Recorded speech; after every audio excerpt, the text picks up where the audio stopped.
It's Brand Crafted Night School. Welcome, one and all. We are back to business. My name's Pat Miller. I'm the Idea Coach, and this event is in partnership with Brand Crafted Social Club, the brand new Idea Collective group, and it's all sponsored by Serendipity Labs. And we have a great event this evening. The Night School concept is pretty simple. We get really smart people, and we put them on stage, and then we let them do their thing and they teach us stuff, and it's really great. And our lineup tonight is fantastic.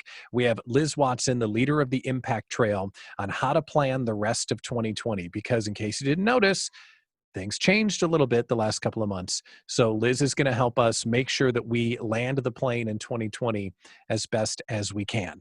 Lisa Rabel from Rebel Girl Marketing is going to talk to us about our marketing content and how it has to change after everything that's happened, and how we can make sure that we're appropriate and effective with our marketing copy. Then we have a little bit of a change. Mark Kompanek, he is a sales expert. He was going to come on and help us with selling in this environment. He had an emergency and he couldn't make it tonight. But my good friend Jeff Soley, the senior digital seller for Entercom Milwaukee, he has appeared at a previous Brand Crafted event, and he did such an outstanding job teaching us how to sell.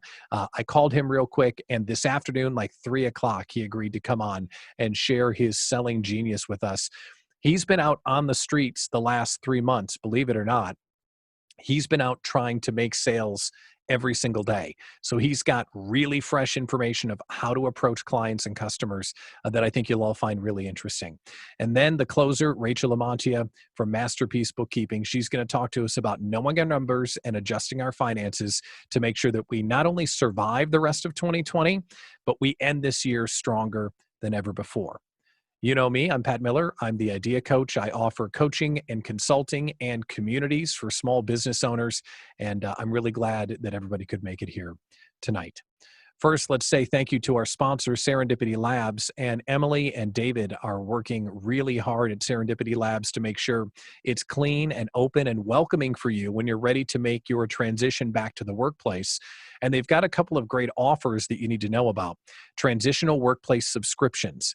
So check this out, a private office or a team room for $299 per month for a private office and desk. It's a 6-month deal too, so it's not like a 5-year lease that you have to sign to go work someplace. $299 a month for 6 months. It's short term, and it's clean, it's safe, it's private, it's lockable. It's a great place to take meetings, take calls. I was there yesterday, and you walk in, and David Noel is standing right at the door, mask on, ready to pour you a cup of coffee. They are doing it right at Serendipity Labs, so kudos to them.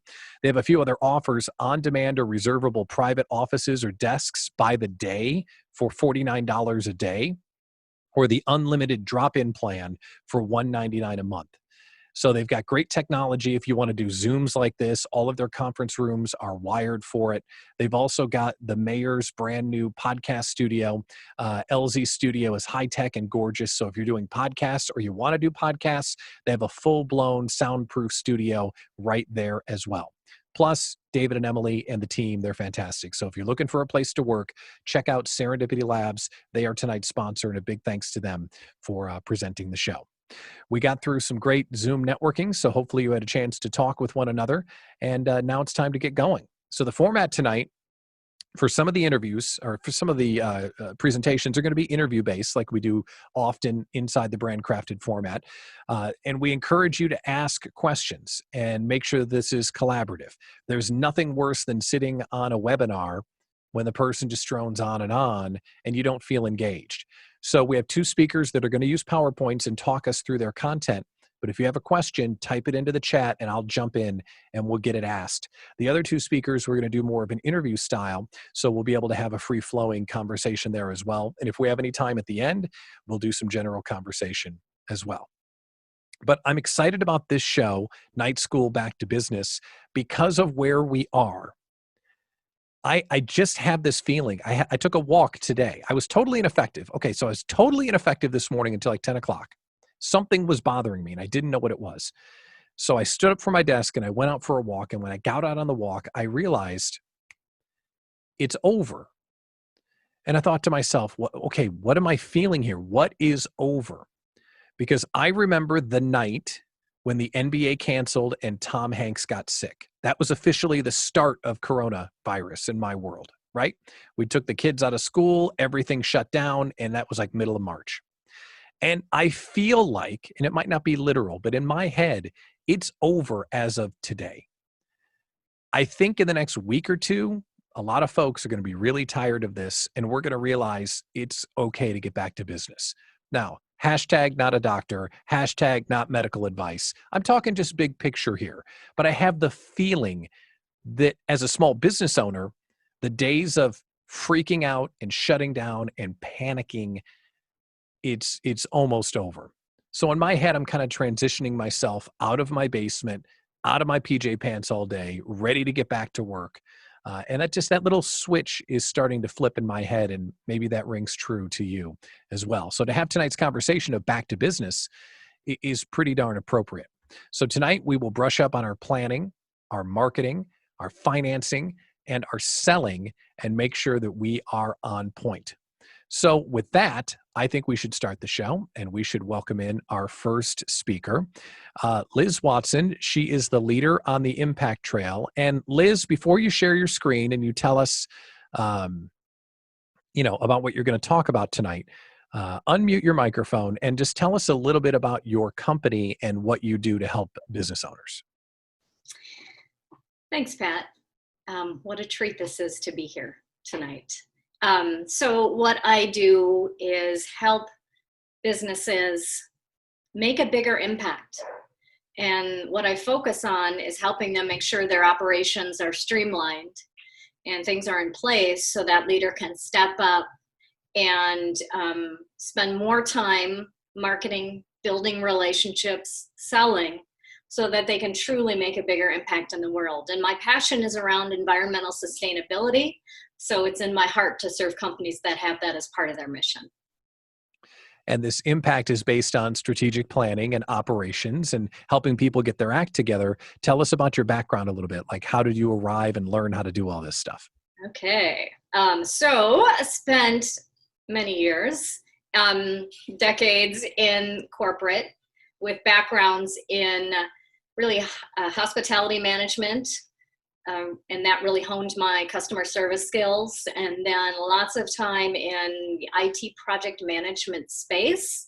So not only leading large projects, but also teaching others the art and the science of planning and following a process to get things done and get their process, procedure, whatever it might be, in place.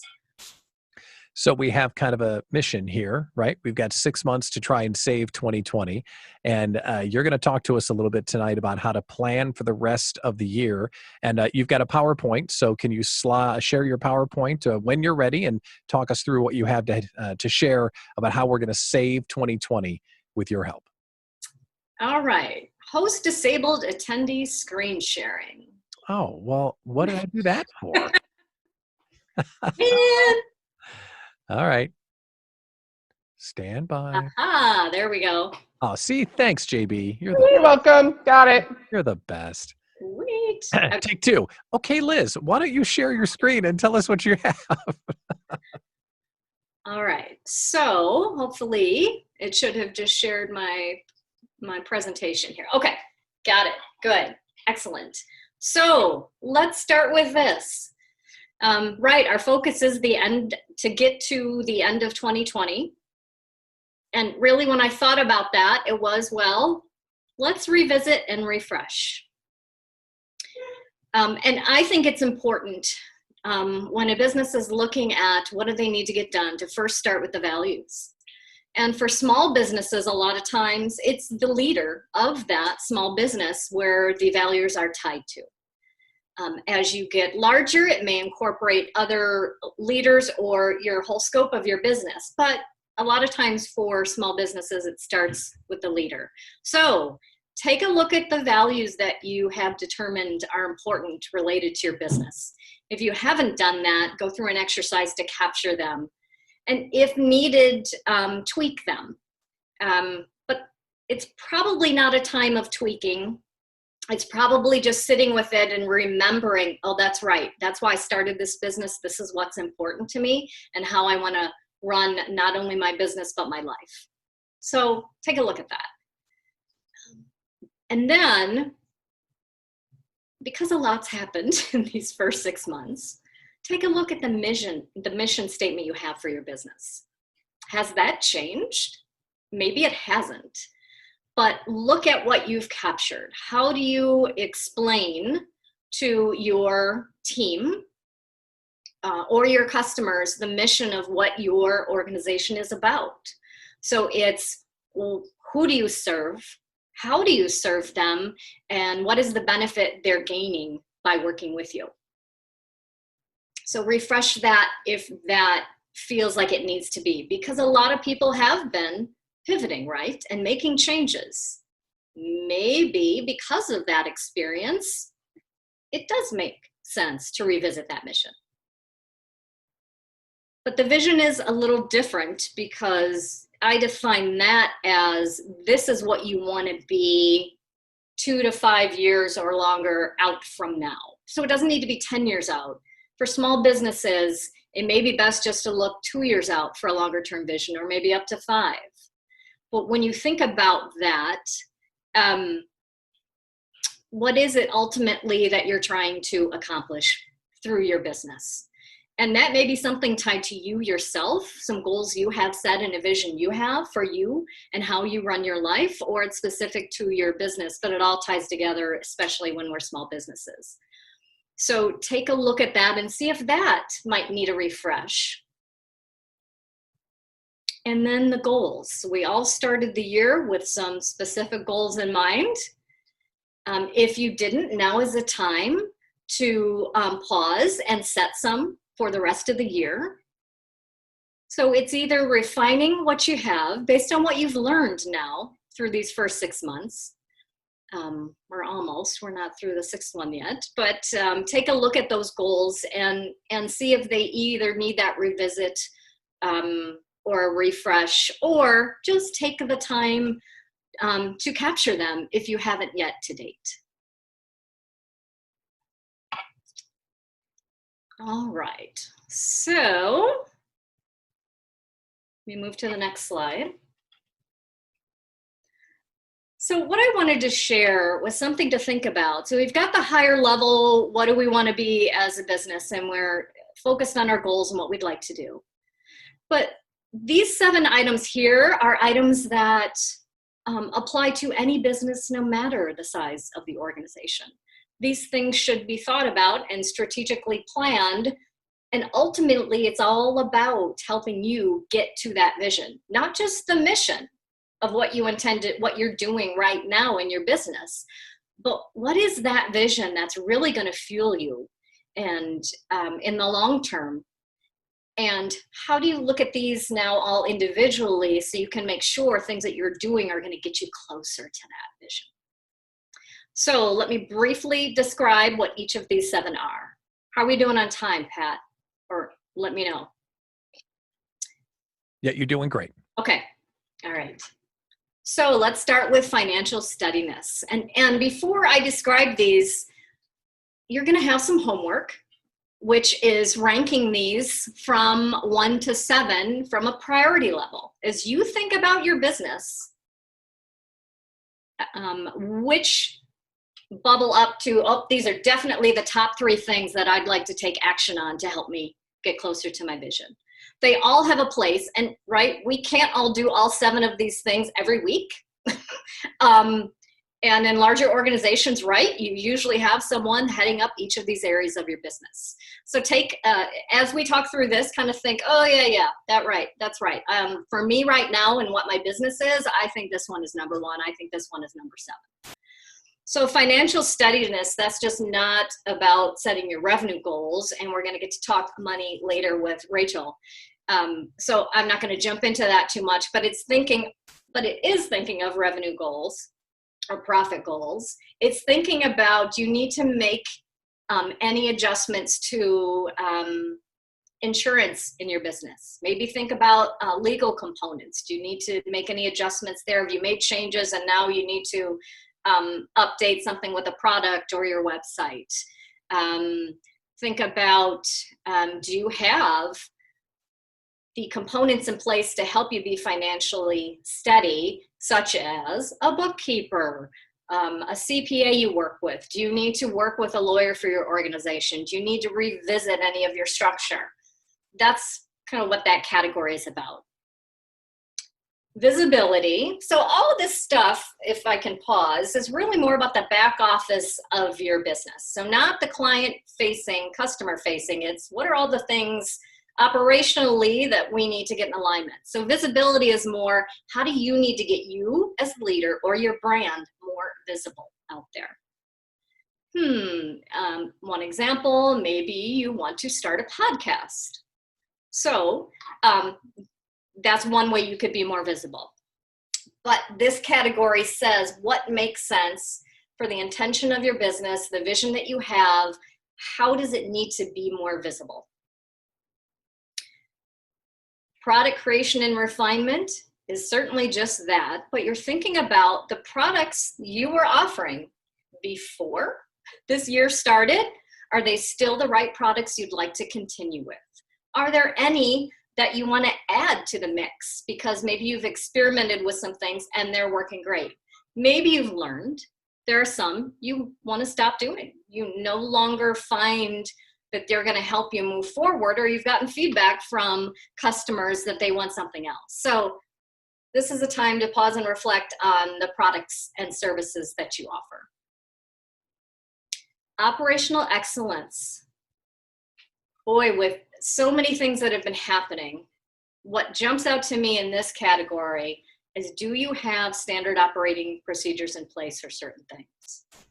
Now that you're running your business based on some recent changes, those could change. If you had them documented before, you may want to revisit those, or you may need to create some that you and your team are on the same page when it comes to doing many things that are necessary to just operate your business effectively and efficiently. Customer experience. Consider, what could you do to delight your customers and clients more?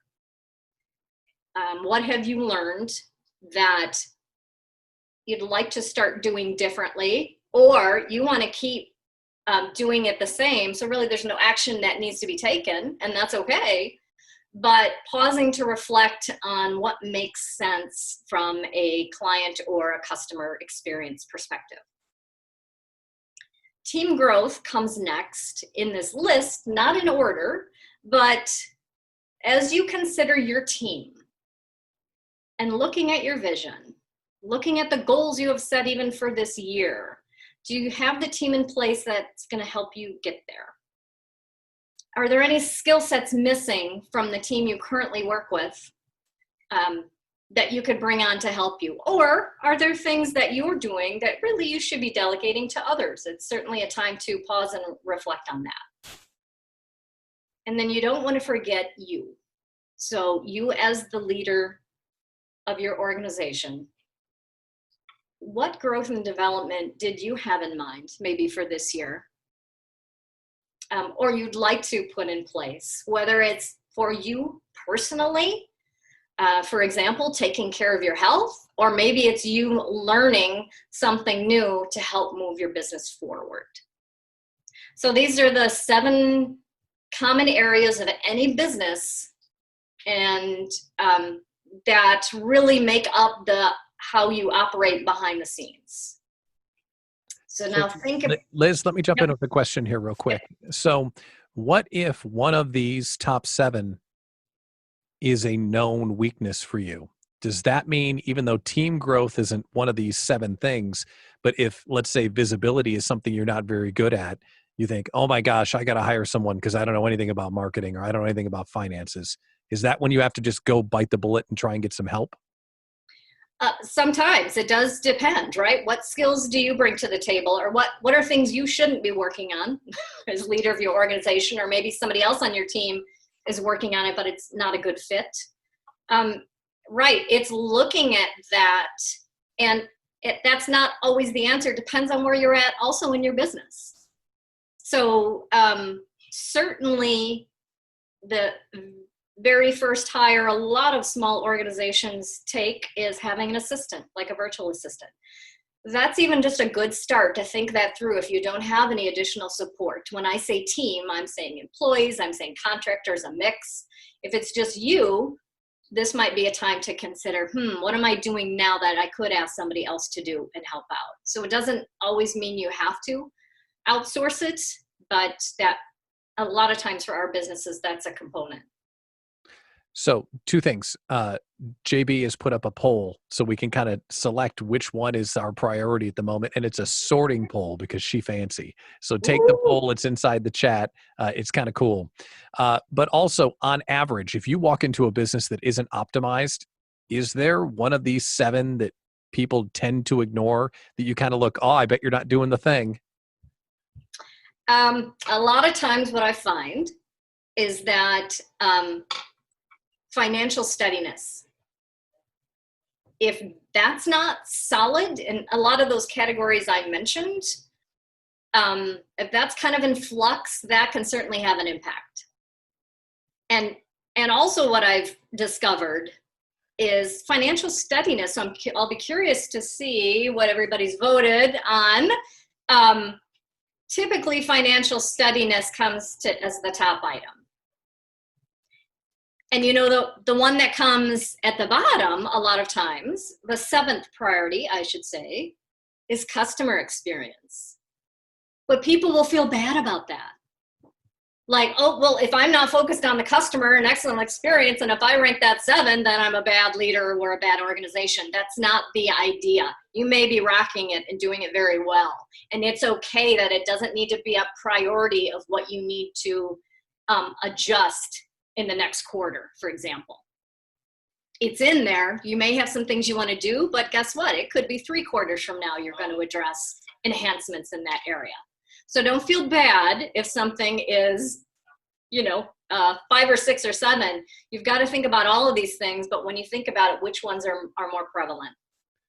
And I know you have some more stuff to go through, so you got a couple of more minutes here. So go ahead and resume. Woohoo! So the really, this is probably next steps, I guess, would be more homework. Now, I don't know if the rest of you are like me, but I love checking boxes. Obviously, that's why I'm a planner. So I want to put a check box next to this prioritize. Everybody did that, thought about that at least for the top one that resonates with you. So that's typically the first, ooh, look at that check mark. Thank you, darling. So really next steps around this would be with those 7, focus on the top 3, right? Like I said, we can't do all 7 all the time. Which ones really resonate that are going to get you closer to your vision, and identify things associated with that. Like I mentioned before, visibility seems important to me. What do I want to do? Oh, that's right. I want to start a podcast. Well, identify that. And then figure out, of those individual items, which one should start in Q3 or Q4. Not that they have to wrap up, but which ones are important that should get your attention and the attention of your team.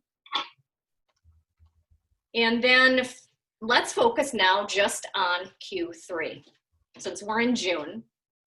So for Q3 then, of those ones you identified by each of those top 3 strategic objectives, identify the steps that are going to need to happen to do that. So in the podcast example, let's say you want to start a podcast. In a lot of cases, to your point earlier, Pat, you are going to hire somebody to help you do that. And luckily, we know some people are really good at that. But you at least might need a first thing on your plan of, I better research who I would like to work with to do my podcast. So there's a couple of things that you can identify, and then sometimes you engage with an outside expert and they help flesh out the plan some more. But the idea is, for the thing you want to do, come up with some steps to do that. Assign dates around it and assign who is going to work on it. Create your plan. And then monitor the progress weekly. And don't forget to celebrate your success along the way. And then guess what? As Q3 ends up in September, go ahead and repeat the process for Q4.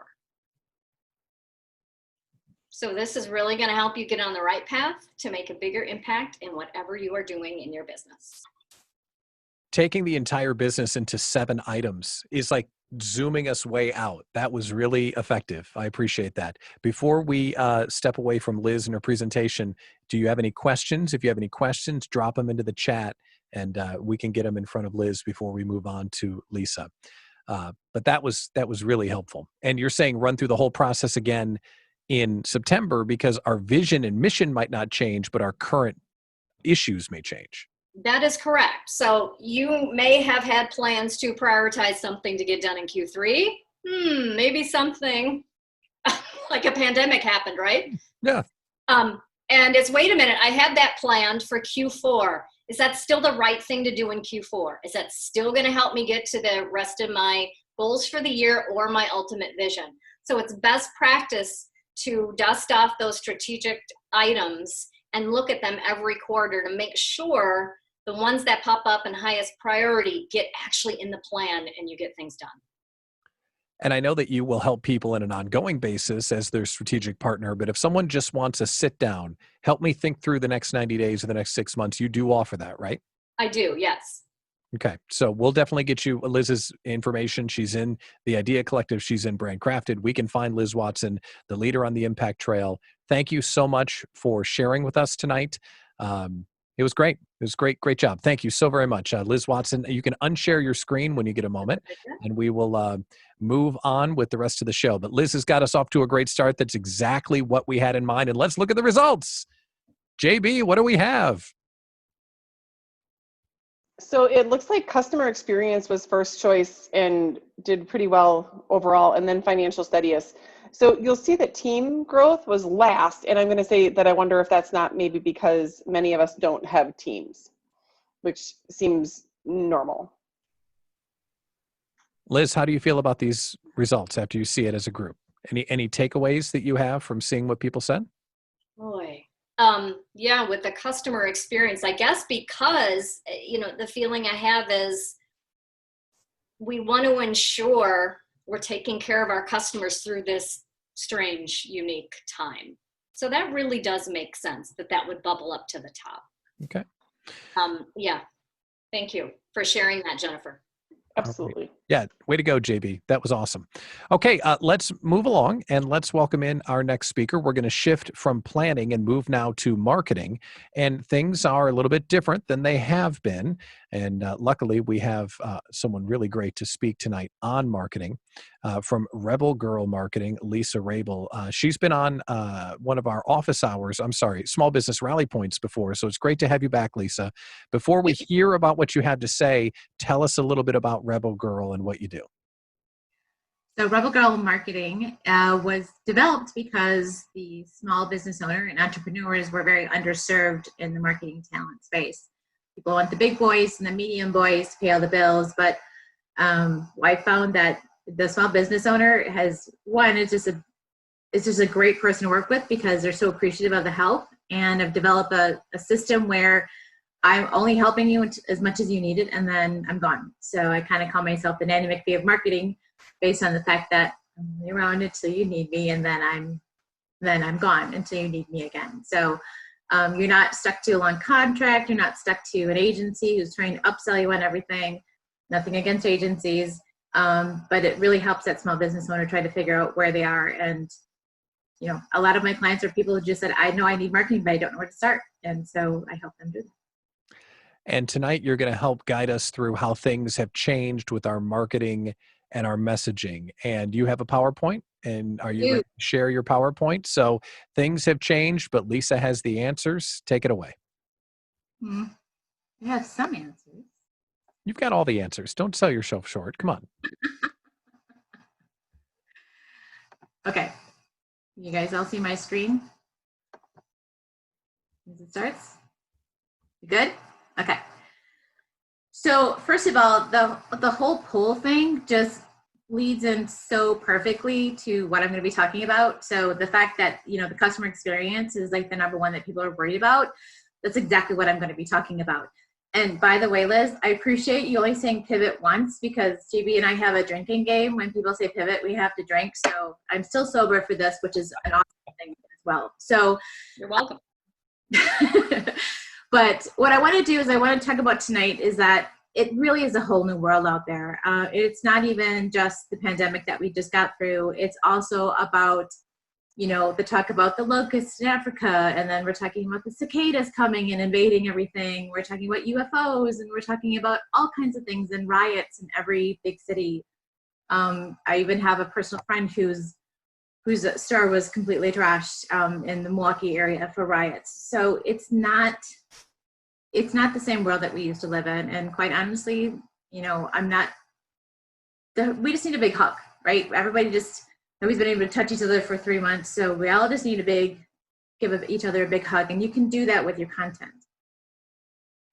So what I want to talk about is that content is not just in external content. Content is also internal content. So how are you treating your teams? How are you treating your vendors?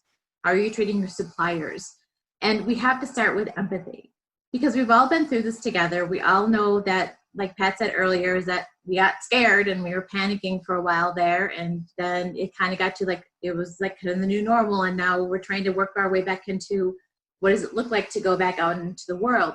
And so starting with empathy is going to be extremely important. The other thing that I need you guys to do when you think about your content is asking the question and then answering the question, how can I help? Again, every one of these points is not only about your external content when you're talking about the world outside, but it's also about the internal content. How are you treating your team? And like I said, your vendors and your suppliers. How can I help? Letting them know what your plans are is very important. Letting them know what your new safety precautions are. Letting people know that you've thought about it and you're thinking about them and how you're going to react with them. So sharing the plans that you've created. And I know that there are a lot of industries that industry leaders, like associations, are actually writing them for the industry, so you can kind of copy and paste and then modify them based on what you're doing in your own organization. Lots of resources out there for good safety plans based on your industry. And how are you going to help your employees financially, but how are you going to help your suppliers financially too? So all of this is just about communication, transparency, and it all starts at the top with empathy. And please don't sell right now. I know we all need revenue. I know that our PVPs are wearing out, and I know that we need to get back on track.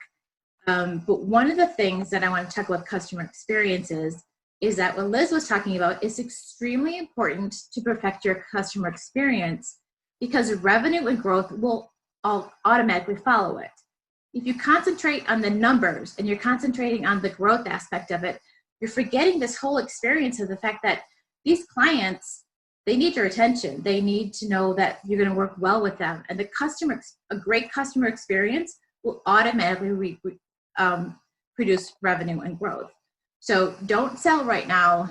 We can get to that again later. And then give people updates. Things are changing. I mean, I have a client who is in the recreation industry, and every day he was getting new information from the CDC and the city about what he could and couldn't do. So it was literally everyday updates of, this is what we're going to do to make you safe. This is what can be open. This is what can't be open. And letting people know what's going on. If you're not in that type of an industry, at least if you have updates, just share them. Don't put one thing out there and let it sit and stay stagnant, because then nobody's going to be paying attention to it. But if you update it, they'll pay attention to it again. And quite honestly, I was very impressed by the car industry. They did a great job about maintaining the loyalty and doing that empathy with their advertisement. Now, not much of us watch network television anymore, but I have a husband who seems to always be on the golf channel, even that there's no live golf. But the car agencies do a great job. Honda in particular did a great job with, I know you might not need a car right now. We're here for you if you do. They're not selling, they're not promoting. They're like, hey, get $1,000 off. They're not doing that. They were very empathetic, and they followed all of these things. So that would be a great industry. Now, why am I saying this? There's an organization out there, it's called Edelman. They do what's called the Trust Survey. They do it every so many months. The website is at the bottom there if you want to go check out the many page report that it is. It's a great resource, because right now what's happening is that people are afraid of fake news. Now, this is worldwide. About 67% of the people think that the news is fake.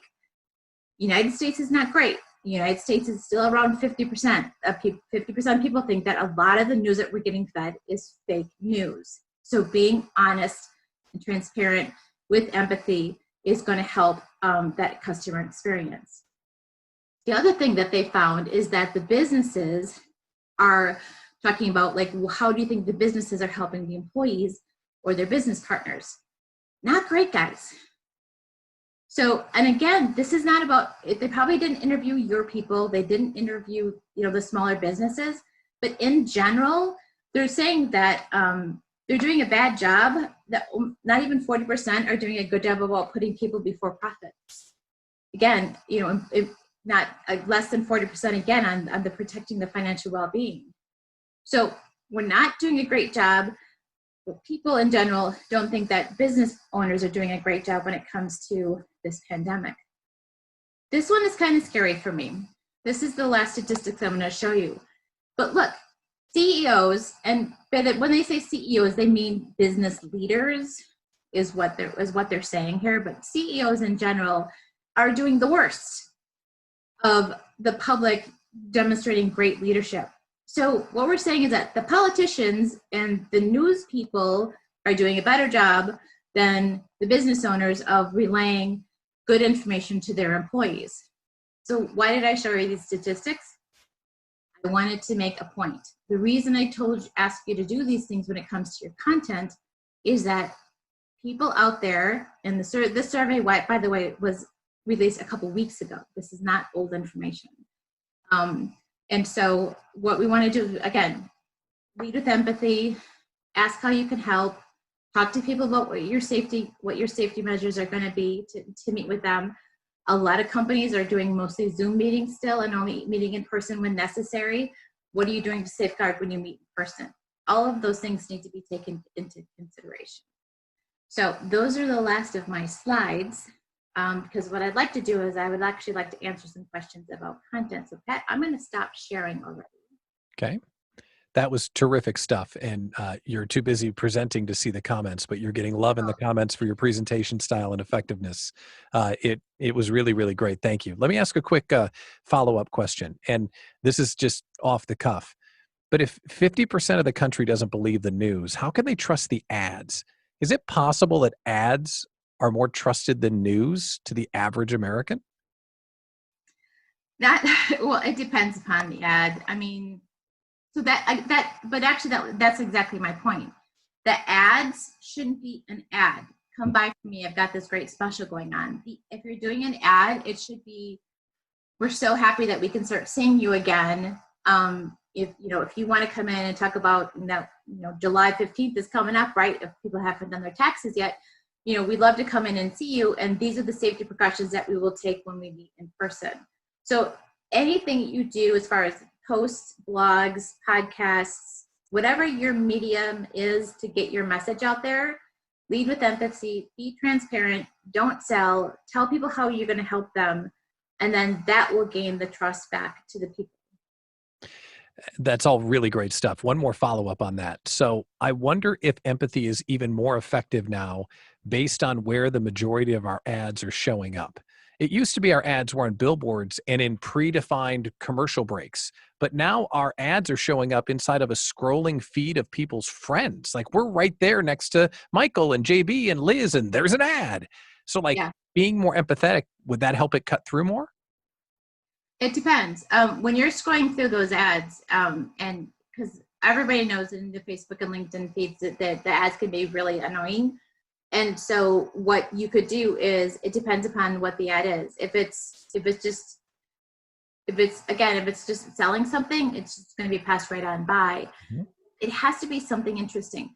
So when I talk about perfecting your pitch, or I talk about, knowing your audience, both of those things really help with defining what that ad's going to look like.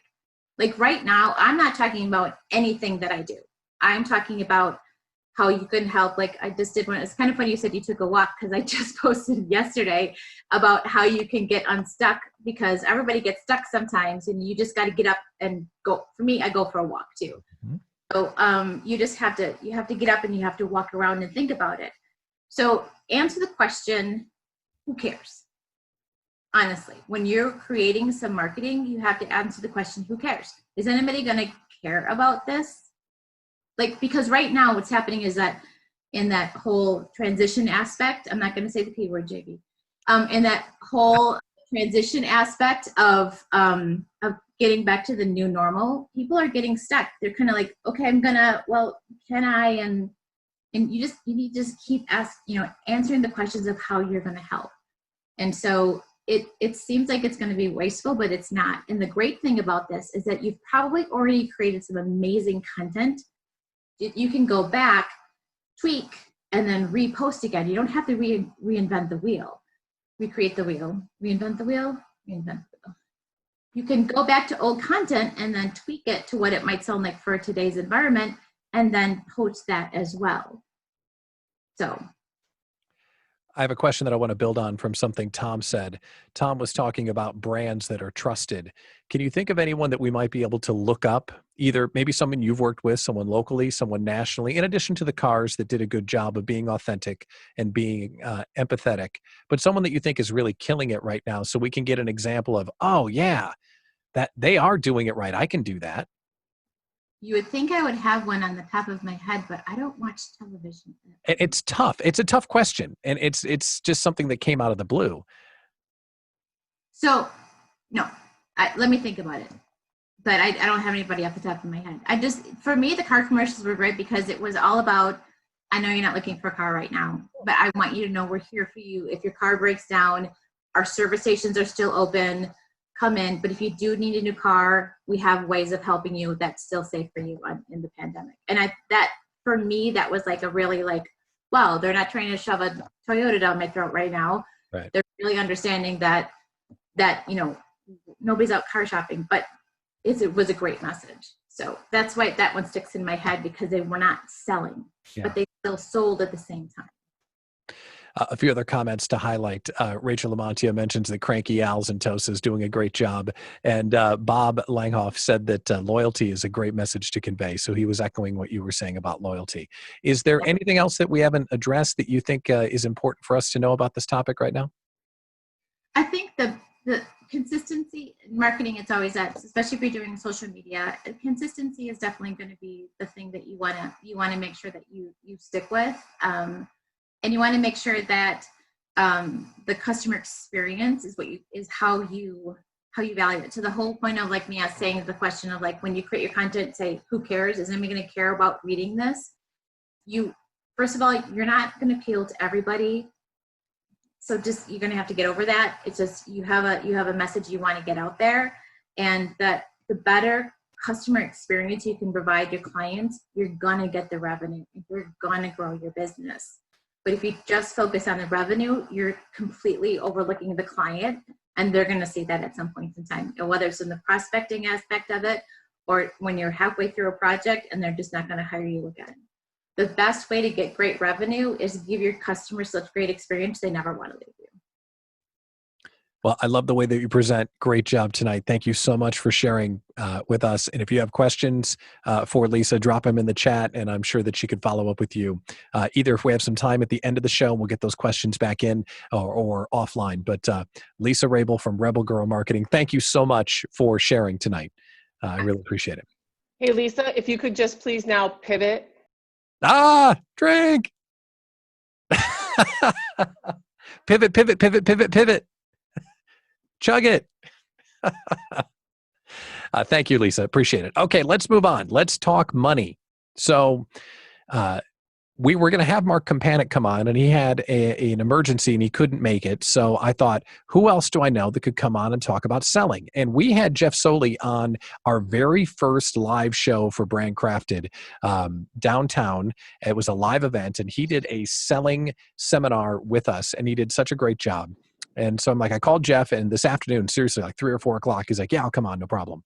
So Jeff, if you don't know Jeff, this is his self-described title. He is the Chief Elephant Polisher at Entercom Milwaukee, also known as the Senior Digital Account Rep. And he sells things. And Jeff, I always like the way that you describe your job description. You go find the money. Or do you That's a simple job. Yeah, it's a simple job.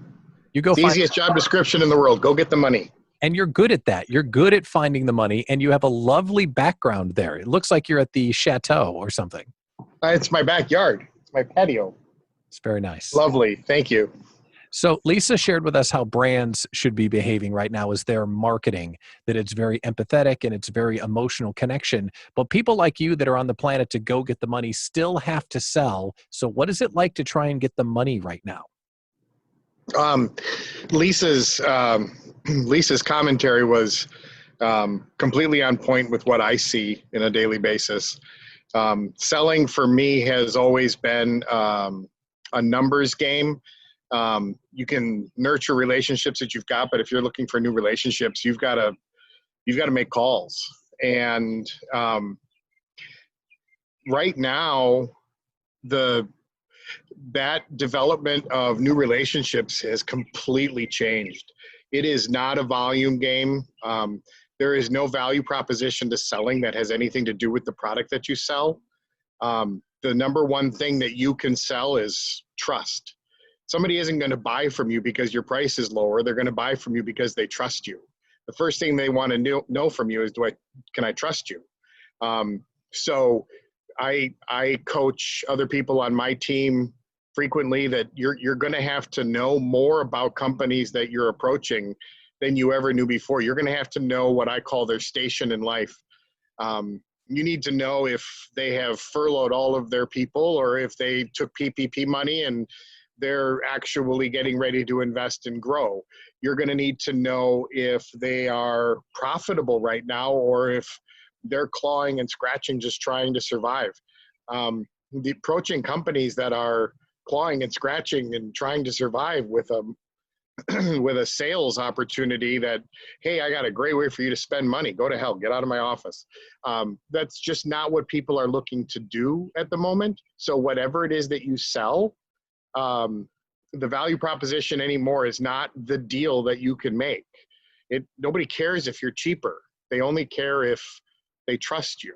And that has completely flipped my whole world upside down. And developing that trust by investing and understanding where they're at, super important. If I was your salesperson, Lord help you, but if I was your salesperson and you told I know you better than that. Yeah, it's true. You would never tell me to do that. But if you did, and you said, hey, Annex Wealth Management is your new client, go sell to them, and I then had to go find out all those things, their station in life, what would you tell me to do to get ready to approach them? Everything that you can need to know about somebody is going to be online, mostly in their own, especially somebody the size of Annex, in their own press. The value proposition of Annex has completely changed, just like everybody else. They've gone to virtual meetings, and their touch points used to be very in person and very, very soft to the touch, actual touching, and they've had to completely pivot to a touch-free, I love this group, to a completely touch-free environment. But you go on a company's website and you start to look at what it is that they're publishing. To Lisa's point, if you're going to do things safely, if you're going to do things differently, if you're going to adopt practices and policies in order to be COVID friendly and pandemic friendly and address the fears that people have of face-to-face transactions and person-to-person transactions. If you're going to do those things in your business, you've got to put it on, you've got to actually publish it and say, hey, I did these things. So that when people go and look, they can consider those things when they're making a decision of who to buy from. So that's the stuff that I look for when I'm looking for businesses that are not just got the fingernails in the drywall and barely hanging on to the leasehold. I mean, if they're far enough, if their station in life is promoting how they have adapted, then okay, that's a company that they're worth seeing for me as a salesman. And I can go talk to them about that. If there's nothing, if they're just dark, if they haven't said a word publicly since this whole thing started in March, you can bet that their station in business life isn't at a point where I'm actually, as a B2B salesman, I'm not going to be able to do business with them. I may still give them a call and see how they are. And I lead every one of those calls with, is everyone you love safe and healthy? Just the empathy side of things. But yeah, I mean, everything that you could need to know is available online, especially if they're a type of business that has adapted to the new way of the world. We'll probably have more questions about the current situation in a second, but I do want to hear some of your brilliance, because the way that you develop a contact, I know, now I'm talking to you, the way that you turn an email or a phone call into a relationship, like the touch points you go through before you make the call and the research you do before you make the call. You just shared some of the research, but talk us through the actual steps that you take before you call someone for the first time, because last time you shared this with people, it blew their minds. Oh, you're talking about pre-COVID world. Yeah, I'm talking about pre-COVID world. Why do you want me to talk about in the pre-COVID world? I would do my research and then set aside time every Thursday morning to make introductory phone calls to people. Never leaving a voicemail, but making sure that it was understood that I was there. I said, hey, follow up with handwritten cards. I do a lot with handwritten cards. I research their business and figure out what it is that they focus on, what their unique value proposition is. I B2B sell advertising. So I'm forever writing spec spots and coming up with spec art and creative that I'll email them or send them. And I go for that. I go for the numbers game of 3 or 4 touch points. And finally somebody will say, okay, he's not going away. And really, that's my calling card is I usually don't go away. So you might as well pick up the phone, but that's pre-COVID. Right. So now tell us what you're doing now, because you talked about knowing where their station in life is, but once you know where their station is in life is, how are you reaching out to them? Oh, okay. So once I call probably a 10th, if that, of the people that I used to call on a weekly basis. There's weeks where I'll never even get to that lead generating phone call, because the last thing that I want to be is irritating right now. There's enough irritating in the world. So I just don't even, I strive very hard to not be irritating. Now my whole initial set of touches is, this is who I am. This is what I do. This may not be the time, but it sure would be great to meet you. Is everyone that you love okay? That starts a whole different conversation than, look at this piece of spec art that I made for you, or look at this advertising message that I think you should move out to the market with. Is everyone that you love okay? That starts a lot more conversations than a value proposition of the actual product that I sell. One thing that you do when you sell, and I've had the pleasure of going on sales calls with Jeff, I've never seen you sell anything. Every deal I've ever seen you make, you're almost literally telling them to buy it. No, this is a good thing. You should really do it. And they go, okay, Jeff. All like right, that so happens let me talk about over. that for a Talk quick about second. that, because I've never seen anything like it. All right, let me talk about that for a quick second, as long as you brought that up. I usually strive to pin somebody into a position where they have to either decide to do what I'm asking them to do or do something stupid. Like those are your 2 choices. I mean, it's fine if you don't do this, but we're going to both agree that it's dumb. The only way in pre-COVID time, that was all about the creative. That was all about what I brought to the table as a consultant, and the ROI and what they can expect for leads generated and what they can expect for form fills, and backfilling that all with, okay, so if I generate 400 of these leads, your closing ratio is, you'll make appointments with 100 of them and you'll close 50 of them, and this maths out to that. And what's the next question? Okay, that's great in pre-COVID times. I mean, you just come up with a great value proposition and then you math it backwards through an ROI, and yeah, you pin somebody. The only way to pin somebody now is trust. That's it. That's the only thing to bring to the table now. Why choose to do business with me over the other 119 places that you could do a similar type of thing? Not as well, but you could do a similar kind of thing. The only reason to do it with me is because I understand your station and we have developed this trust. So let's do business together. And that trust is like, this is one less thing you're going to have to worry about. You're going to advertise. You might as well do it with me because I'll take care of you. Is that what you're saying? Sort of, yeah. I mean, not everybody is going to advertise right now. That's a very difficult thing to ask people to do. It's very well studied. Advertising in a down market is the smartest thing that you can do as a business owner if you believe that your business will still exist on the other side of whatever crisis you're facing. I'm going to say that again.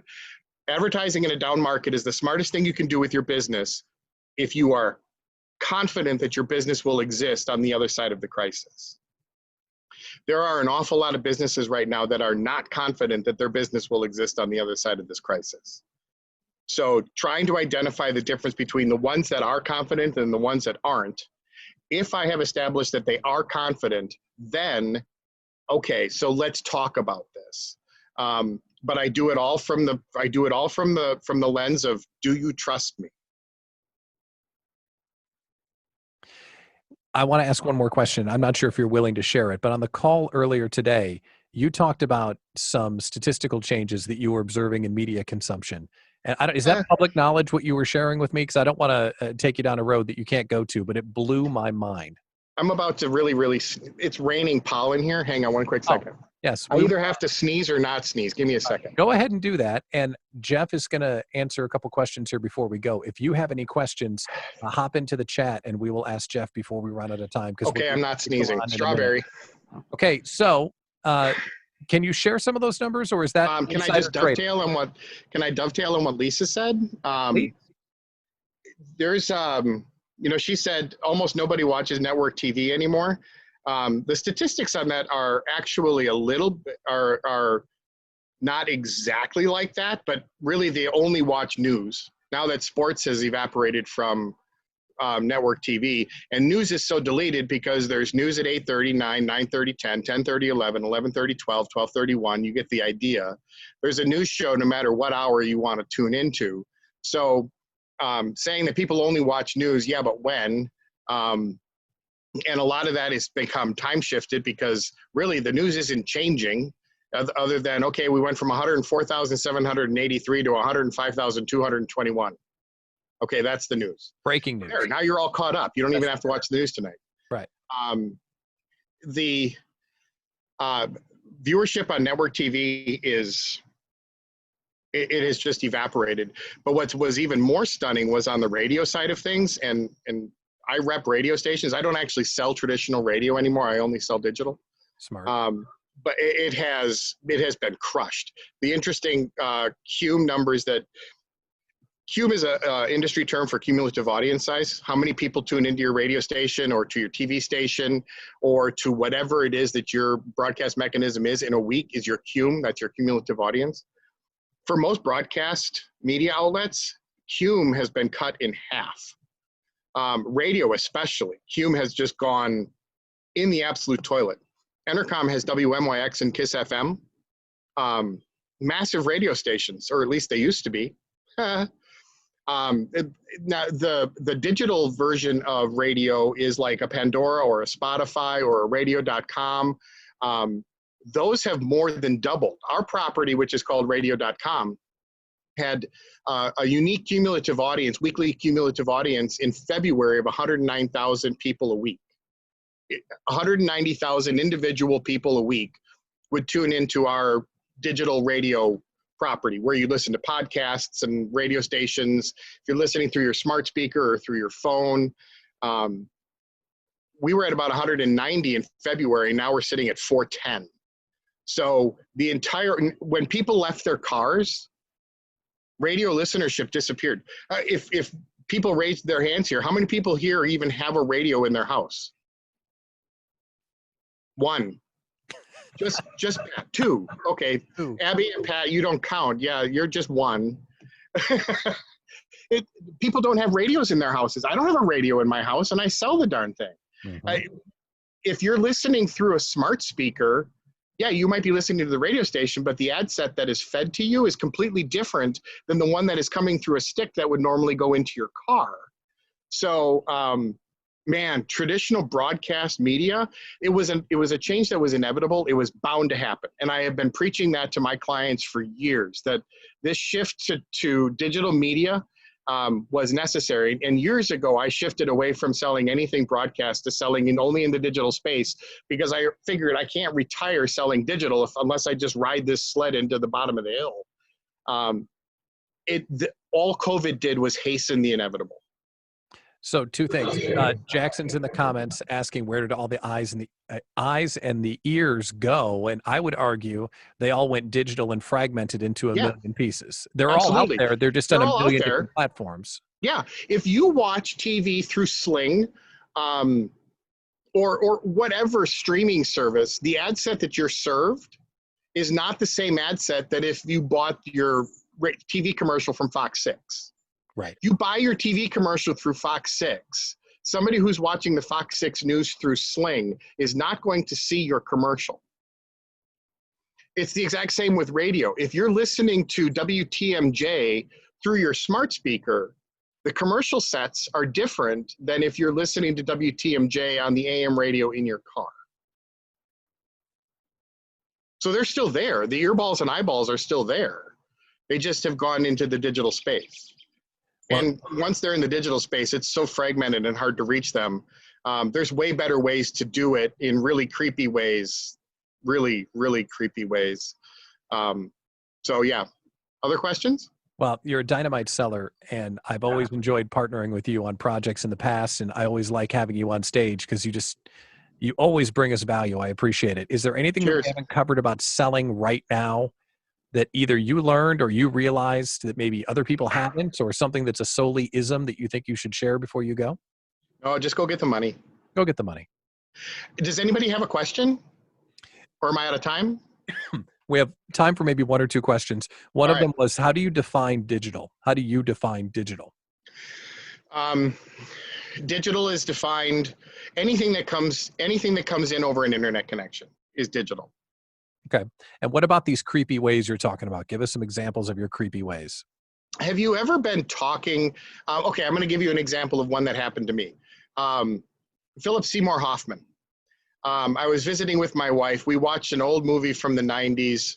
Now I can't think of it. Almost Famous. We watched Almost Famous. Great movie. And my wife and I were like, when did Philip Seymour Hoffman die? And we asked my Google machine, okay, Google, when did Philip Seymour, now it's going to tell me. When did Philip Seymour Hoffman die? My YouTube feed was full of Philip Seymour Hoffman stuff the very next moment I turned on my YouTubes. That creepy advertising is on purpose, and you can buy it. That's what I do. That's really what I do for a living.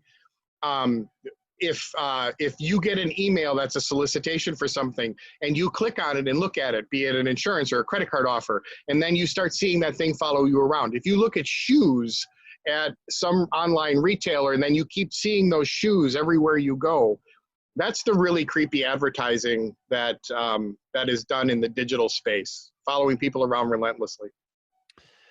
It's awesome. Jeff, I'm telling you, I called Jeff in a panic this afternoon. Jeff, can you please come on? And he came on and crushed it as usual. Mr. Sole, it's always a pleasure to talk with you. Thank you for sharing. And if you have any questions for Jeff, I'm sure he would love to connect with you as well. So drop your contact information in the chat, Jeff, if you don't mind. And I'm sure some folks might want to follow up with some information, because you are, man, if someone had to sell me for a living, I think I'd hire Jeff. That's for sure. Although I probably couldn't afford Jeff, but I'd try. So let's move on. Let's talk about all this money that we're going to make. Now we know how to market our business, and we know kind of the environment we can use to go sell our business. Why don't we talk about what do we do with all that money when we have it? So let's bring on Rachel Lamontia from Masterpiece Bookkeeping. So it's right in the name, Rachel, but can you give us a little bit about what you do and who you help? Sure. We work with small business owners and their finances. So we corral all of the information, put it into a usable format. I have some clients who never log into their QuickBooks if they don't want to, and take it all off their plate. And then if they want to, we also help them understand and strategize around those numbers. So there are no secrets when it comes to the bookkeeper, right? You're like a truth teller. You can see I through know all people's things. BS. You know all things. So if I said, hey, here's a person and they're really struggling right now because of the virus, are there any like things that you would expect to see when you cranked open their QuickBooks to started poking around? Well, the easy answer is a loss in revenue, right? Like we all know some industries have been hit super hard. There was an Onion article a while ago that just slayed me. And the headline was, studies show that most businesses fail within a year of it being illegal to go to them. Right? It's funny, but it's terrifyingly accurate, right? So there are some industries that have just been decimated. Yeah. And, some that are doing a little better because of what they do. And there's a lot of us kind of in the middle. But I think to look behind the curtain, you need to set industry aside and realize that there are some businesses within every industry that are struggling and some that are doing okay. And the difference is that they've paid attention to their finances. So it's really easy to not pay attention to your finances when you're growing a business. It's easy to put them on the back burner because you have so many other things to do. It's also easy to keep chasing revenue because revenue is sexy and we like setting those goals and hitting them. But it doesn't really matter how much money you make if it's all going right back out the back end. And you can't start learning about that until you pay attention to your finances. Chasing revenue is like chasing retirement without saving anything or paying attention to your savings. So it's the businesses that have consistently had their numbers together, looked at them, paid attention, started learning a little bit about them, that naturally help them build a stronger and healthier business. And it's those businesses that have cushions that are having an easier time with this. As someone that's helping a bunch of different businesses, have you changed your strategy on what you're counseling them moving forward, either between now and the end of the year or just in general? Anything that you've learned going through this? Yeah. Well, those are two different things. So let's talk about the long term, or kind of people toss around the word recession proofing or future proofing their business. And because there's a lot of different things that can happen. This is not going to be the only storm that hits your business. And even another wave in the fall, there's things that can happen to you. There's things that can happen to your staff, illnesses, injuries. People can quit. I've had people who have had employees pass away. Physical disasters. I used to work in disaster restoration. Your space could get flooded or catch on fire. There's so many things that could throw you off course, that this is a really good time. And I've had a lot of people kind of have a little wake-up call, like, oh crap, I need to pay attention to my money because things can happen that I'm not expecting. And so that's really, for those people who've had those moments, you can come out of this stronger because you can plan to build a stronger business on the other end. And I would say the biggest thing I can tell you financially is to build profit into your business. And don't just chase the revenue. And there's a lot of things profit can do for you. It gives you that cushion. So you have a natural cushion. If you have this much profit and something happens, you can lose this much revenue short term and still be fine. It also, once you have that profit, you can start doing fun things with it. You can save up for bigger investments in your business, or you can pay yourself profit distributions, which is really fun.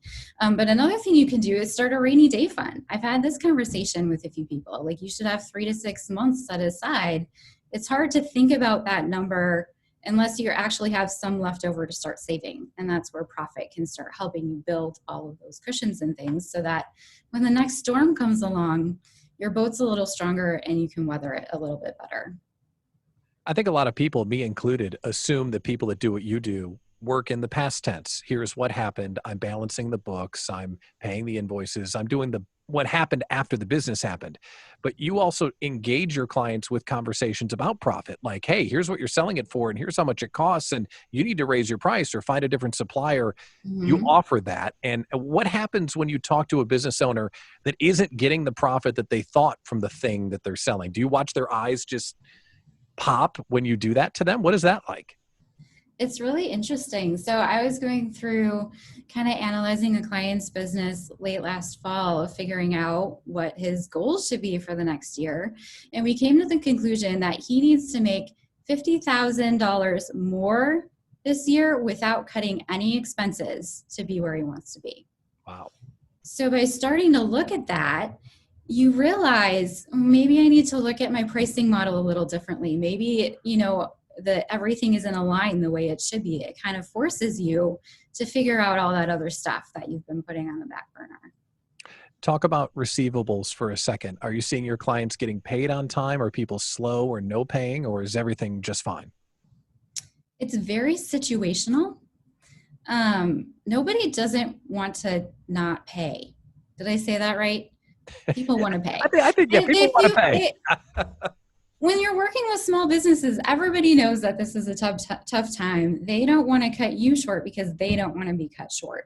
Mhm. And so I'm not seeing it as a very widespread problem. It's very situational. And I would say that the relationships that you have with both your clients and your vendors, the stronger they are and the more grace you can give in negotiations, as JB would teach us, goes a long way.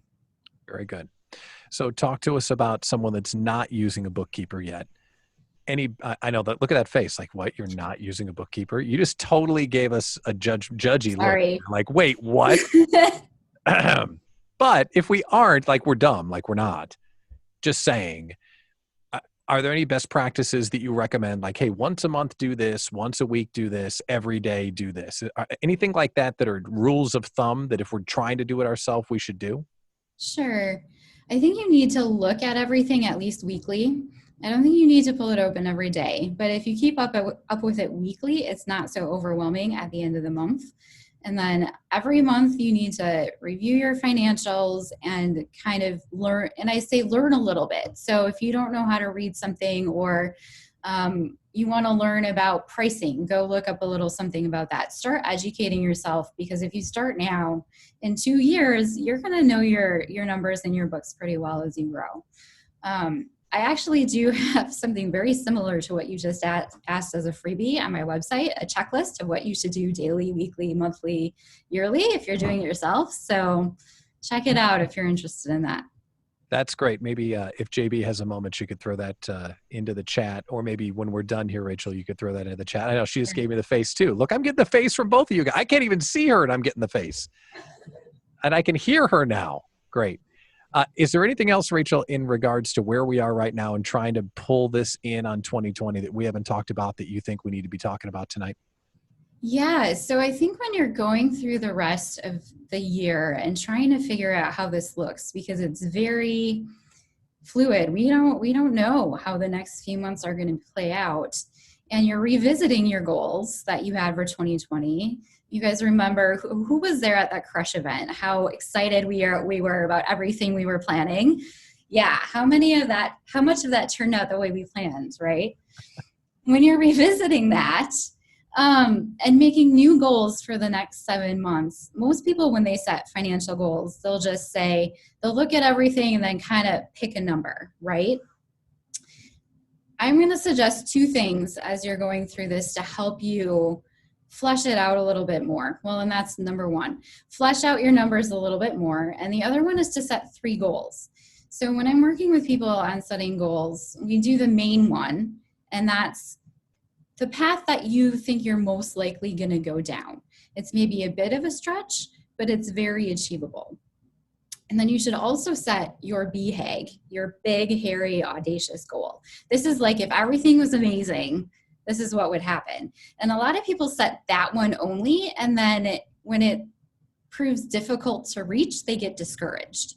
So I don't think it's a good idea it's good to dream and shoot for it, but plan in case something like a pandemic happens. And then also set your minimum goal. Like if the crap really hits the fan, this is how much you need to make to stay afloat, pay yourself, pay all of your bills. Like if you don't hit this number, you're probably reevaluating your business. And then evaluate each of those three. And right now they could be just different scenarios. Like if you're fully open by August, this is what the plan looks like. If you're fully open by October, this is what the plan looks like. Play with your scenarios and plan out the money, plan out your resources, because each one is going to need a different attention of how you're going to sell it and how you're going to deliver it operationally and all of the things. So when you think through that and then the storm happens and shifts your boat, it's easier for you to pivot because you've thought it through. You've already started thinking about the different scenarios. Definitely helpful. One question from Michael. Talk about fleshing out the numbers a little bit. How do you know that you've gone granular enough? How much fleshing outing are we doing here? So I recommend getting out a good old spreadsheet. I have a sample I could show you if you're interested, or email me if you're interested in seeing it. So take your numbers and plan it out by month first, because if you have a $120,000 goal, you're probably not going to make $10,000 each month. It might start lower and then get bigger near the end, or you might be seasonal or whatever. Plan that out and then take those numbers and plan out the rest of your money. So if you're making $10,000, what are you spending that on? What are the big buckets? You have payroll and marketing and rent and paying yourself and profit. Like plan all of that out so that just in big chunks. But that gives you kind of a better idea. That's great. Well, Rachel, thank you for sharing the information about helping us get our numbers under control as we try and finish 2020. And when we were talking about the show, I want to give you a compliment because you were saying it's not about just getting through 2020. It's about getting through 2020 stronger by making sure you know your numbers. So I love that energy and thank you for the information tonight. Rachel Lamontia from Masterpiece Bookkeeping. And what's cool about the lineup that we have here on the show is that if I won the lottery and had tonight's speakers help me, my God, we'd conquer the world. Have Liz do the planning and Lisa do the marketing and Jeff do the selling and Rachel count the dollars. Like we would be amazing. Like I'm very grateful for all of them for sharing tonight. And what's really cool about this is that we could draw 4 names out of the hat from everyone in the audience and probably have just as compelling of a show because of the group that we have here tonight. So I want you to know that Night School is a pleasure to moderate because I get to sit here and learn and call it work. And we all get to network with one another and support each other. So thank you, everyone, for coming tonight and spending your evening and pivot, maybe having a cocktail pivot with us. And, knowing that this isn't like brain surgery, we can kind of have a little bit of fun while we're doing some learning. And our speakers tonight just totally prove that. As far as Night School is concerned, we will do more of these. We generally have the next one early in the fall. So probably in September, we'll bring back a Night School. So my ask to you is, what would you like to talk about? What do you have on your mind? Is there someone that's in the room or not in the room that you'd like to see featured so we could learn more from each other? The other thing I want to do is remind you that if you have someone that's in the Idea Collective that didn't attend tonight, this is going to be in the vault. Or if you want to go back and revisit Lisa's comments on marketing or Liz's comments on planning or Jeff on selling or Rachel on money, you can go back and watch this at your discretion inside the vault, inside the Idea Collective. So that's one of those membership benefits that we have there as well. A big thank you again to our sponsor of the program, Serendipity Labs. David and Emily are open back up for business, so please go stop by and see them. And if you've never been in there and done a co-working day, I've got some free day co-working passes that we can hook you up with. So please reach out. I'd be happy to give you one of those. So a big thank you to the Brand Crafted members that attended tonight and the Idea Collective members that are here with our second official meeting. It's great to have you all here. With that, we're going to close Night School. The bell just rang. See you in September. And panelists, thank you so much. Have a great night, everybody. Bye-bye.